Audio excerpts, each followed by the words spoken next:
The world loves appearances. It rewards sharp suits, confident voices, quick answers, and flashing credentials. In such a world, the smartest people often play the most foolish role of all. They pretend to be stupid. It seems paradoxical, even absurd. Why would a person of brilliance deliberately appear slow, clueless, or simple? But this act, ancient and cunning, is one of history's most underestimated forms of intelligence. Behind the grin of the fool may lurk a mind sharp enough to cut through empires. This is the genius of pretending to be an idiot. When you appear clever, people arm themselves. They guard their words, prepare their defenses, and see you as competition.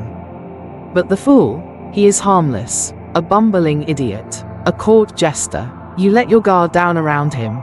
You speak freely. You show your strategies. You underestimate him. And this is exactly what he wants. To be underestimated is to be invisible in plain sight. The genius who pretends to be an idiot gathers truth while others brag. He observes dynamics without becoming entangled. He learns everything while revealing nothing. Think of Odysseus, whose name means nobody, escaping the Cyclops not with strength, but by naming himself as no one. Think of Tyrion Lannister, a dwarf mocked for his size, who survives kings and armies by letting others believe he's only a drunken joke. Think of historical spies, diplomats, sages, all of them understanding that genius is most effective when it doesn't announce itself. In Shakespeare, the fool often speaks more wisely than the king. Why? Because only the fool is allowed to mock the throne without losing his head. Pretending to be an idiot is not about lying, it's about survival and strategy.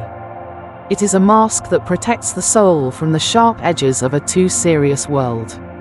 It is a disguise for those who must walk among dangerous egos, fragile pride, or oppressive structures. The genius uses idiocy as armor. The fool can ask the forbidden question. The fool can giggle at the obvious. The fool can say what no one else dares say, and still be dismissed as harmless. But often, the fool is the only one telling the truth. Socrates, perhaps the father of Western philosophy, called himself ignorant. "I know that I know nothing," he said, and thus launched 1,000 years of wisdom. But was he truly ignorant? Or did he understand that by appearing so, he could draw out the truth from others? The Socratic method, pretending not to know in order to reveal contradictions, is the ultimate form of intelligent idiocy. It's the performance of stupidity used to excavate hidden knowledge. The true genius doesn't lecture. He asks questions so simple they shake the foundations. The fake idiot lets others expose themselves. He does not show his sword. He invites others to stab themselves with their own. In Zen tradition, enlightenment often looks like madness. Masters give nonsensical answers. They shout. They laugh at questions. Why? Because ultimate insight is not linear. It's not in the polished answer.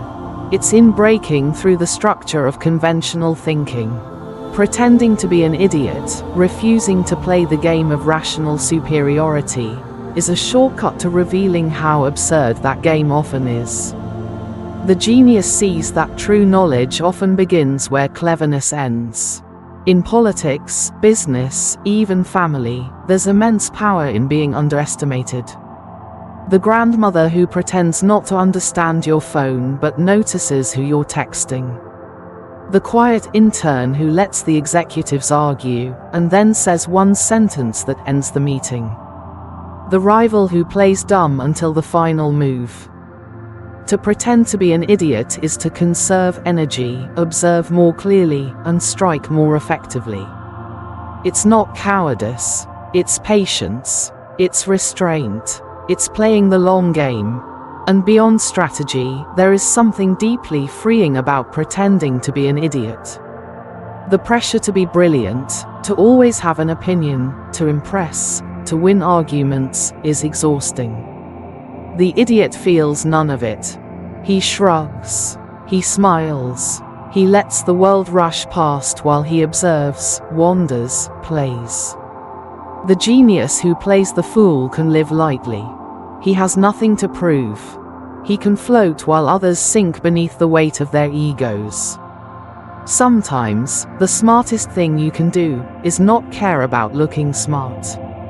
The genius who pretends to be an idiot is not deceiving the world. He's showing it a mirror. In a world addicted to performance, dominance, and appearance, the idiot steps sideways into mystery, mischief, and quiet mastery.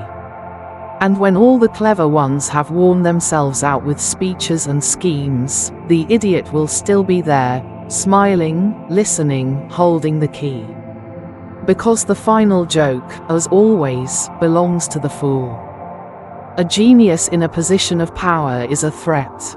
But a genius in a clown's costume? That's entertainment. Pretending to be an idiot is the perfect disguise for brilliance in hostile environments. In oppressive regimes, in toxic families, in competitive workplaces, showing intelligence can be dangerous. It threatens the powerful. It intimidates the insecure. It invites sabotage. But if you are just the fool, no one tries to sabotage a fool. No one plots against an idiot. You can sit quietly, unnoticed, while others implode. And then, when the moment comes, one move is enough. Genius is not just about intellect.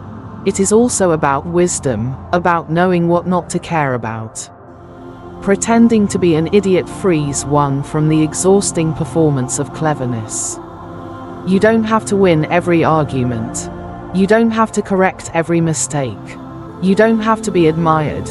You just exist, unbothered, unburdened, playful. And in that play, you are free to see the world with fresh eyes. Like a child seeing shapes in clouds, or a poet finding meaning in silence. The genius idiot reclaims the joy that intelligence sometimes loses, the joy of curiosity without competition. The idiot's genius lies in this, the ability to become invisible to ego. To drop the performance. To float instead of fight. To bend instead of break. It's the chess master who plays beginner to learn his opponent's style. The master of disguise who laughs too loud, wears too much cologne, spills his drink on purpose.